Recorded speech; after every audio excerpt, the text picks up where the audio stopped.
Bonjour, aujourd'hui nous allons voir ensemble ce qu'il faut absolument connaître à propos du projet Manhattan. Alors le projet Manhattan, c'est l'un des programmes scientifiques les plus secrets et les plus décisifs du XXe siècle. Il a été lancé en 1942 par les États-Unis, donc en pleine Seconde Guerre mondiale. Et son objectif était très clair, fabriquer la première bombe atomique avant l'Allemagne nazie. Alors là, il faut reprendre un peu le fil. Tout commence avec une inquiétude. En 1939, des physiciens, dont Albert Einstein, alertent le président Franklin Roosevelt.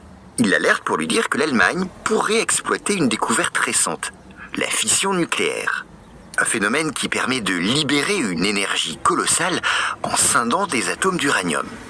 Et en conséquence, Roosevelt va donner son feu vert à un programme de recherche top secret, le projet Manhattan. Alors attention, c'est un projet massif. Il mobilise plus de 130 000 personnes dans des sites ultra secrets, notamment à Los Alamos, au Nouveau-Mexique. Et à la tête de ce projet, on trouve un physicien, le célèbre Oppenheimer. On le surnommera le père de la bombe atomique. Le défi est immense. Il faut non seulement comprendre la réaction en chaîne nucléaire, mais aussi produire des matériaux extrêmement rares, comme l'uranium enrichi et le plutonium.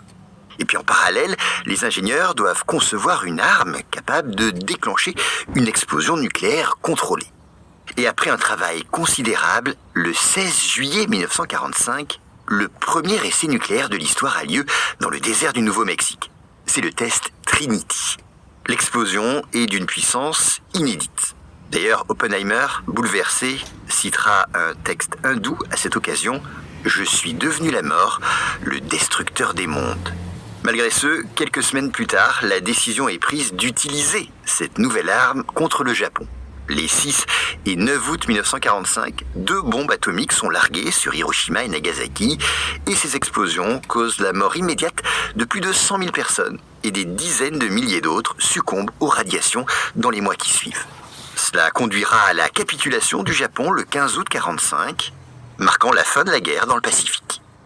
Mais ce projet Manhattan ne s'arrête pas là dans ses conséquences. Il ouvre une nouvelle ère, celle de l'arme nucléaire bien sûr.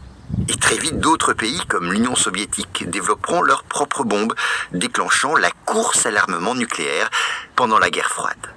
Enfin, sachez qu'aujourd'hui encore, le projet Manhattan soulève des questions profondes, notamment était-il nécessaire pour mettre fin à la guerre? Et ce projet a-t-il sauvé des vies ou bien ouvert la porte à une menace permanente? En tout cas, ce qui est certain, c'est qu'il a changé le monde à jamais en donnant à l'humanité un pouvoir jusque-là inimaginable, celui de s'autodétruire.